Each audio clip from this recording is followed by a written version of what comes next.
Já parou para pensar se existe uma fórmula secreta para a riqueza?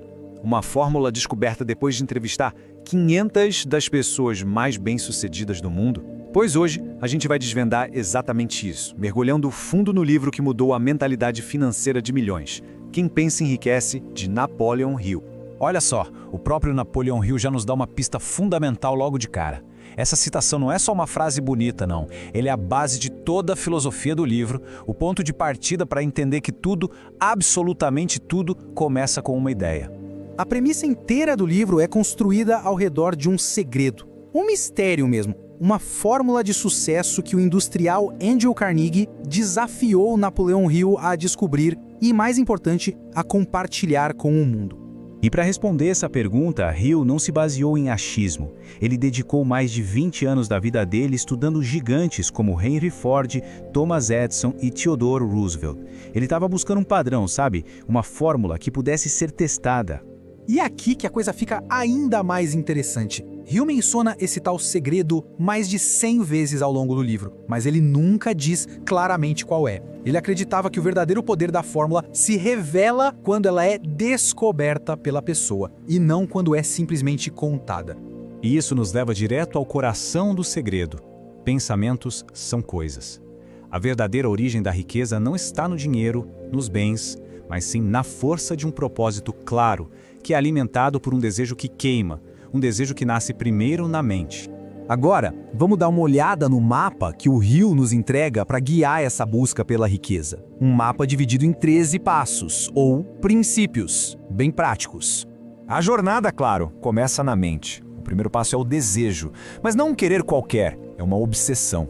Depois vem a fé, a convicção absoluta de que o objetivo vai ser alcançado. Isso é reforçado pela autossugestão, que é a técnica para gravar esse desejo lá no subconsciente. E para fechar essa primeira parte, o conhecimento especializado. Afinal, a riqueza não vem de saber um pouco de tudo, mas de dominar algo específico e colocar em prática.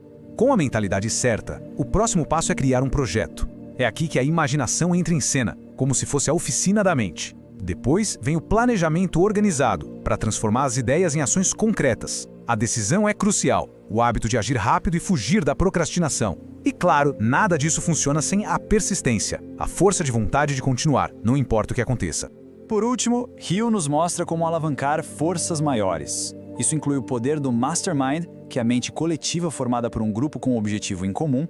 Em seguida, a compreensão da mente subconsciente como uma ponte para uma inteligência maior. E, no topo de tudo, o desenvolvimento do sexto sentido, aquela intuição afiada que parece nos guiar para as oportunidades certas, na hora certa.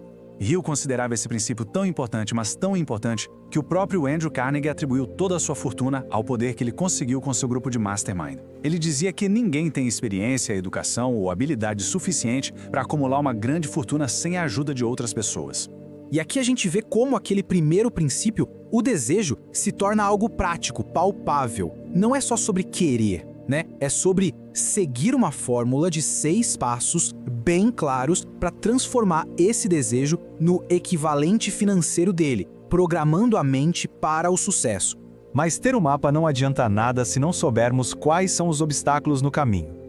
Hill identificou 6 medos fundamentais que simplesmente paralisam nosso progresso e que precisam ser vencidos.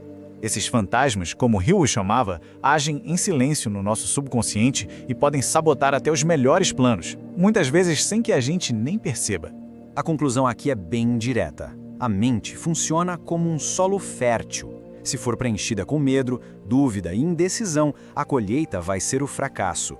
Agora, se for cultivada com fé e propósito, a colheita é o sucesso. A escolha do que plantar é inteiramente nossa.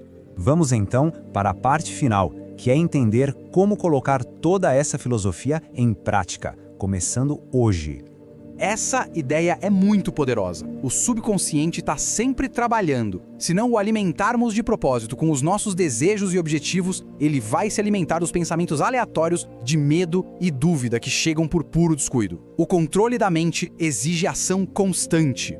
Isso aqui não é só teoria, sabe? É um exercício prático de autossugestão feito para programar o subconsciente, para dar uma ordem clara e direta para a mente sobre o que se espera dela.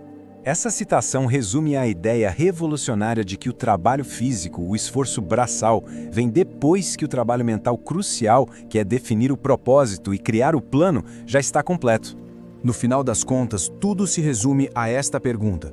A filosofia de Hill não é sobre algo externo, é sobre o poder que já existe dentro da mente. A questão que fica é: o que a sua mente vai conceber e acreditar a partir de hoje?